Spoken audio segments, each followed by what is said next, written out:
Bonjour à tous. Alors, ravi de vous accueillir dans ce nouvel Expert Tips de début d'année.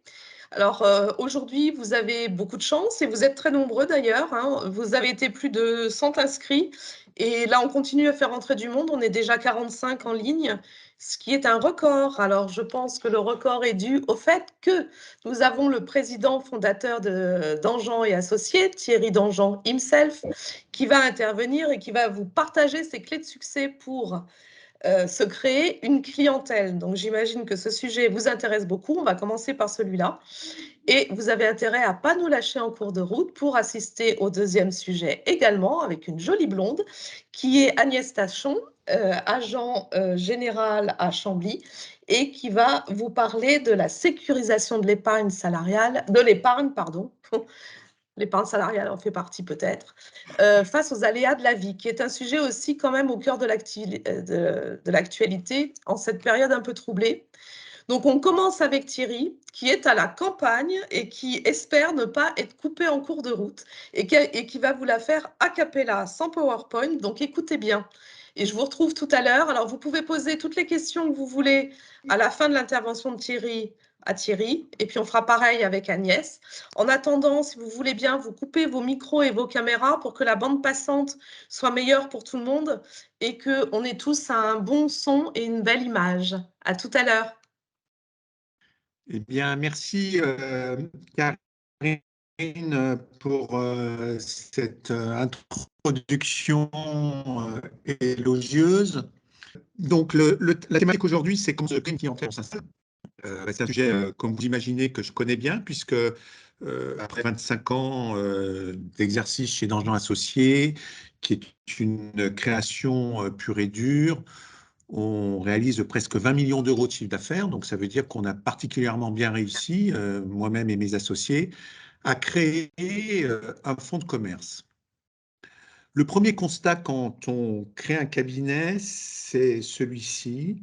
On croit toujours en des personnes qui vont vous apporter beaucoup de clientèle, et en fait, ce ne sont jamais ces gens-là qui vous apportent de la clientèle. Donc, oubliez ça. Oubliez de penser que votre meilleur ami, parce qu'il est dans le business, parce qu'il a un poste très important, parce qu'il rachète des startups tous les jours, oubliez-le. C'est pas lui qui va vous apporter de la clientèle, contrairement à ce qu'on peut penser. Et ça, c'est le premier constat. Parti de ce principe, il y a à peu près 3 créneaux, canaux qui vont vous être utiles pour développer une clientèle. Le premier, c'est ce que je vais appeler la love clientèle. C'est un peu comme la love money dans les startups. La love clientèle, c'est votre papa qui est pharmacien, c'est la coiffeuse de votre maman, c'est le garagiste de votre père, c'est le club de foot de votre frère qui n'a pas fait de comptabilité depuis 10 ans et qui évidemment va se précipiter sur l'occasion pour faire appel à vos services. Alors là, c'est une clientèle assez facile d'accès, évidemment, mais généralement peu rémunératrice parce qu'ils vont vouloir des prix. C'est une clientèle vis-à-vis de laquelle vous allez passer beaucoup de temps et sur des sujets que vous ne connaissez pas obligatoirement. La comptabilité d'une association, d'un club de foot, vous n'en avez jamais fait. Il va falloir que vous alliez dans vos livres et manuels. Et clairement, ça ne va pas être un grand succès. Ça va vous réclamer beaucoup de temps, mais vous ne pouvez pas laisser passer cette étape parce que vous avez besoin de votre entourage, vous avez besoin qu'on vous soutienne. Et si jamais vous refusez ce que j'appelle la love clientèle, clairement, vous n'allez pas vous mettre dans les meilleures dispositions pour réussir. Sachant que cette love clientèle, elle va vous poursuivre et que plusieurs années après, par fidélité, parce que la notion de fidélité, c'est quelque chose de très important, cette love clientèle, bah, vous serez obligé de la suivre pendant 5 ans, 10 ans, et c'est comme ça. Vous n'avez pas le choix. Le deuxième canal qui s'offre à vous et qui est le plus facile aussi et qui est, lui, plus rémunérateur et qui a au moins l'avantage de rester dans ce que vous avez fait jusqu'à présent, c'est votre employeur actuel. Votre employeur actuel, votre cabinet actuel, c'est quelqu'un qui vous aime bien, c'est quelqu'un qui est malheureux que vous partiez, qui veut vous aider. Et il faut absolument que vous jouiez le jeu avec ces gens-là, avec votre cabinet actuel ou avec les cabinets précédents dans lesquels vous avez travaillé, parce que ces cabinets ont beaucoup de missions, des missions qu'ils ne voudront pas obligatoirement réaliser, des missions qui sont peut-être pas très rémunératrices pour eux, des missions qui arrivent dans un planning qui est déjà surchargé pour eux, et ils prendront goût à pouvoir s'appuyer sur un ancien de chez eux qui sait travailler, qui a l'habitude des process du cabinet et qui va œuvrer avec déontologie, c'est-à-dire en respectant l'apporteur d'affaires qu'est le cabinet et en répondant toujours présent, quelles que soient les circonstances. Ce qui va faire que vous allez pouvoir beaucoup travailler avec votre ancien cabinet, c'est évidemment parce que vous êtes sérieux, mais également parce que vous êtes capable de délivrer à n'importe quel jour de l'année et à n'importe quelle heure. Il y a souvent des urgences et si vous arrivez à être, entre guillemets, le pompier de service, alors votre cabinet va beaucoup, beaucoup compter sur vous. Et clairement, ce recours à votre ancien cabinet ou à vos précédents employeurs va représenter 30 à 40% rapidement de votre activité. Donc n'hésitez pas à aller déjeuner avec vos anciens responsables, n'hésitez pas à être sympa avec eux et surtout soyez super fair et super loyaux avec eux. C'est extrêmement important et c'est ça qui fera que vous serez quelqu'un qui comptera à terme dans leur échiquier et dans leur mécanisme de sous-traitance. Je viens de prononcer un mot, la sous-traitance, qui est un mot auquel il faut que vous fassiez attention. C'est très facile aujourd'hui de s'installer en faisant de la sous-traitance parce que les cabinets sont débordés et donc c'est une solution de facilité pour eux de recourir à des anciens de chez eux pour faire de la sous-traitance. Mais la sous-traitance, c'est terrible parce qu'elle vous place dans une situation de dépendance à l'égard de votre mandataire et vous empêche d'exercer votre vrai métier, celui d'être un libéral qui choisit ses clients et qui peut à tout moment prendre ou ne pas prendre un client. Si vous travaillez à 100%, comme c'est souvent le cas, et c'est ce que je vois dans mon expérience personnelle, si vous travaillez à 100% pour votre ancien cabinet en sous-traitance, alors vous gâchez vos chances de pouvoir un jour développer votre cabinet, puisque la totalité de votre temps sera allouée en sous-traitance à votre ancien cabinet. Donc c'est très important si vous travaillez pour votre ancien cabinet, hein, c'est le deuxième canal auquel je fais référence, c'est très important de prendre les clients en direct. Bien évidemment, vous n'aurez peut-être pas vraiment le choix au début, mais essayez au maximum de limiter la sous-traitance et de maximiser les clients directs. Plus vous ferez de sous-traitance, moins vous développerez votre cabinet. Le troisième canal, qui est le canal le plus compliqué, c'est de voler entre guillemets de ses propres ailes et de générer soi-même sa propre clientèle, c'est-à-dire une clientèle qui ne dépend de personne, qui n'est ni la love clientèle et ni la clientèle de votre ancien employeur. Et c'est ce qui est le plus compliqué. C'est compliqué parce que ça nécessite plusieurs choses. La première, d'avoir un réseau. Ne nous racontons pas d'histoire à 28 ans, quand on s'installe, on n'a pas de réseau. C'est faux. Ça nécessite d'avoir des spécialisations. Par exemple, demain, vous pouvez vous spécialiser sur tous les pharmaciens de France, mais quand on s'installe, on n'a pas vraiment de spécialisation. Ça nécessite d'appartenir à des cercles, le golf, le bridge, les voitures de collection, le tennis, etc. Quand on a passé 3, 4 ans, 5 ans à travailler comme des malades pour avoir ce double projet à la fois de réussir en cabinet et à la fois de réussir son deck, on n'a pas vraiment eu le temps d'aller au golf, au tennis, jouer au bridge, et je ne sais plus quel exemple j'avais donné. Donc c'est là qu'il va falloir avoir un peu de temps pour se consacrer à des activités qui sortent de votre cadre professionnel. Donc des activités qui sortent de votre cadre professionnel, c'est participer à des dîners, rencontrer des gens, euh, euh, euh, et essayer de se dessiner un réseau, essayer de se spécialiser sur un secteur qui vous tient à cœur. C'est important à ce stade de bien choisir sa clientèle. Si vous vous spécialisez sur euh, des clients qui ne rapportent rien, alors il faudra vite changer de cap, même si au début c'est alimentaire et que vous allez avoir du mal à abandonner une auto-école parce que l'auto-école ça vous intéresse pas, mais ça met toujours un peu de beurre dans les épinards. Moi j'ai le souvenir qu'au tout début, et certains de mes associés sont là autour de cette table et je les en remercie, mais je sais que Gilles est là et au début quand j'ai commencé, j'avais 2 auto-écoles.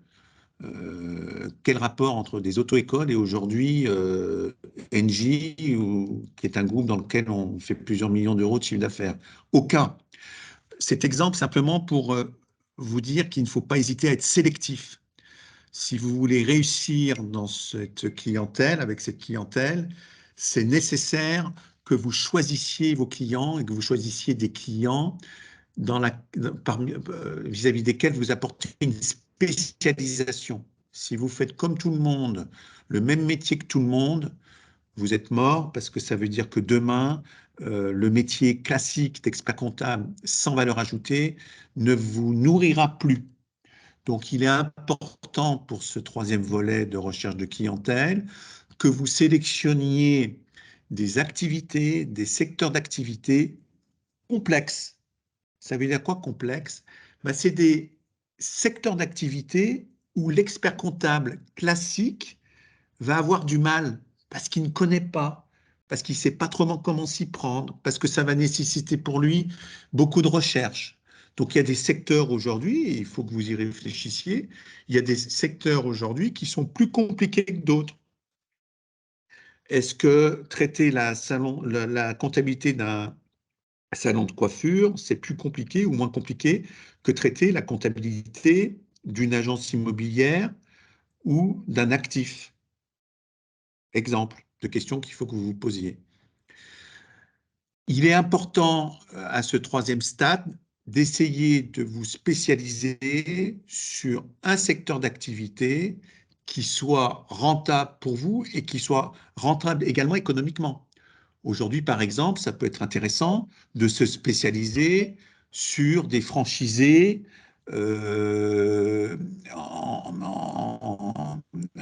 les Biocoop ou des choses comme ça, qui, par exemple, ont besoin d'experts comptables et qui sont des gens qui marchent beaucoup par réseau et qui vont privilégier l'expert comptable du réseau. Ça peut être intéressant également de le faire sur des chaînes d'approvisionnement, sur d'autres franchises qui font que vous allez devenir le spécialiste de la franchise et dès qu'un franchisé s'installera, il aura recours à vos services. Après, vous pouvez toujours dans cette troisième catégorie avoir encore plus d'ambition et vraiment vous spécialiser sur des secteurs très compliqués qui nécessitent beaucoup d'expérience et beaucoup d'études. Vous avez encore le temps et vous avez toujours appris par le passé, donc vous avez encore le temps de vous investir sur des choses plus compliquées, des gestions de domaine viticole, par exemple, sur l'énergie renouvelable, sur peut-être toutes les sociétés qui vont se lancer dans le cadre de l'hydrogène, par exemple. C'est des exemples qui me viennent instamment à l'esprit, mais qui font que vous allez pouvoir peut-être avoir une spécialité ou être le spécialiste ou les spécialistes de ce secteur d'activité. C'est important, je pense, d'être très sélectif dans cette troisième position. Autant la love clientèle, on n'est pas sélectif. Autant les clients de son cabinet, on n'est pas sélectif. Mais pour ce troisième pan, c'est important d'avoir une vision, une vraie stratégie, de manière à orienter à terme ce que sera votre cabinet de demain. Est-ce que c'est un cabinet qui sera spécialisé dans tel domaine? Est-ce que ça sera un cabinet généraliste? Mais là, mon ami c'est très compliqué d'être rentable. Est-ce que ça sera un cabinet qui privilégiera, par exemple, le social, le fiscal par rapport à d'autres activités? Ça, c'est toutes ces questions qu'il faut vous poser. Mais l'essentiel de cette troisième activité, de ce troisième pendant, de cette troisième voie pour rechercher des clients, ce sont les rencontres. Parce que même si vous jouez au golf, même si vous jouez au bridge, même si vous fréquentez par votre femme tous les pharmaciens de la Terre, c'est vraiment les rencontres qui vont être décisives. Un jour, vous allez rencontrer quelqu'un qui va vous tirer vers le haut parce que il est dans le business, parce qu'il a des dossiers intéressants, parce qu'il apprécie travailler avec vous, parce que vous êtes efficace. Et c'est ces rencontres qui vont un peu construire votre cabinet de demain également. Donc, soyez très attentifs dans le démarrage de votre activité, à être bien à l'écoute des gens. Chaque personne que vous allez rencontrer va vous apporter quelque chose. Et n'oubliez pas d'être sélectif, parce que vous allez rencontrer aussi, dans le cadre du développement de votre activité, des gens inintéressants, des gens qui vont vous apporter que des malheurs. Donc, soyez très sélectif et exercez bien votre jugement. Qu'est-ce qui fait que quelqu'un va m'apporter quelque chose? Qu'est-ce qui fait que c'est un apporteur d'affaires? Qu'est-ce qui fait qu'il est bienveillant avec moi? Et qu'est-ce qui fait que je pourrais faire un bon business avec lui? Donc, c'est toutes ces questions qu'il faut répondre pour réussir ce troisième volet de développement de clientèle. Voilà. Je crois, et ça sera quelques mots de conclusion que je vous propose et je répondrai à vos questions après. Je crois que c'est important de croire à sa chance. Je crois qu'il y a beaucoup d'experts comptables qui vont partir à la retraite. Je crois qu'il y a beaucoup de besoins dans nos métiers, surtout si on considère le métier d'une manière très large, très large, sans se borner à la comptabilité pure et dure. Et je crois que pour vous qui souhaitez vous installer, créer une clientèle ne devrait pas être un problème majeur dans la mesure où vous êtes travailleur et clairvoyant et lucide.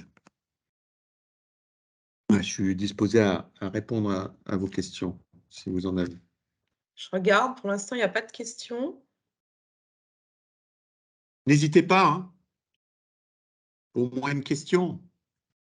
Oui, Antoine de Vial, bonjour monsieur Dangean. Antoine, comment ça va? Ça va et vous? Ouais. Je suis intéressé par le sujet et je me demandais, vous disiez notamment, hem, qu'il fallait privilégier dans les, on va dire dans le business de l'employeur, avec l'employeur actuel, les les relations en direct plutôt que de la sous-traitance. Mais lorsque le dossier arrive, de l'ancien employeur, comment est-ce que enfin, vous pouvez, on va dire, passer en direct et puis, je dirais un peu vulgairement, passer outre, le Alors, l'apporteur d'affaires? il faut jamais passer outre l'apporteur d'affaires, hein. Je parlais de loyauté et de bienveillance, Bah donc oui, c'est c'est pour ça. des sujets qui sont extrêmement importants. Mais il se peut que votre employeur soit, par exemple, commissaire aux comptes d'un dossier, il va avoir besoin Ah d'un oui. expert comptable, ou il se peut qu'il soit expert comptable, il va avoir besoin d'un commissaire aux comptes, ou il se peut tout simplement qu'il s'agisse d'une matière qu'il ne maîtrise pas, ou d'une matière pour laquelle il n'a pas le temps. Donc après, il faudra faire preuve d'agilité et d'intelligence pour pouvoir glisser à votre employeur que vous préférez pour des questions d'assurance, pour des questions d'indépendance et d'autonomie, prendre le client en direct, mais bien évidemment, sous son pilotage, on peut très bien imaginer qu'il reste pilote de la relation client, que vous lui donniez accès pour que les choses soient très claires, à la proposition de mission que vous signez avec le client, de telle sorte qu'il ait encore l'impression de maîtriser la totalité de la relation client. Et pour autant, vous aurez une vraie autonomie vis-à-vis du client pour la petite partie que vous ferez et au terme de votre lettre de mission propre, et qui ne sera pas un contrat de sous-traitance dans lequel finalement vous êtes un stack novice qui n'apparaissait nulle part et qui fait que vous êtes inconnu du client. Plus vous êtes staccanovice, plus vous êtes inconnu du client, moins vous développez votre clientèle. Et en fait, votre cabinet n'est pas un cabinet, mais vous êtes simplement un freelance qui travaille en sous-traitance pour une communauté d'experts comptables en France. Ce n'est pas le but. Il n'y a pas besoin de s'installer pour faire ça. Tout à fait. Merci beaucoup. Bon, écoutez, s'il y a d'autres questions, on pourra peut-être répondre par écrit ou plus tard. Je ne voudrais pas empiéter sur le temps de parole des organisateurs donc, de cet expertip. Et donc, je laisse la parole à Karine. Mais Thierry, merci beaucoup. Et puis de toute façon, on aura la chance de t'avoir encore sur les 3 prochaines sessions. Donc s'il y a des questions d'ici là qui reviennent en tête, on pourra les poser. Et puis on fera un petit bilan à la fin des 4 interventions qui étaient un petit peu différentes de tout ce qu'on a fait jusqu'à présent, pour peut-être faire un petit débat. On va réfléchir avec Élise. D'accord. Pour faire des synthèses par questions-réponses. rapport à ça. Ouais, ça serait sympa. Parfait. Donc, merci Merci Thierry. beaucoup. Merci.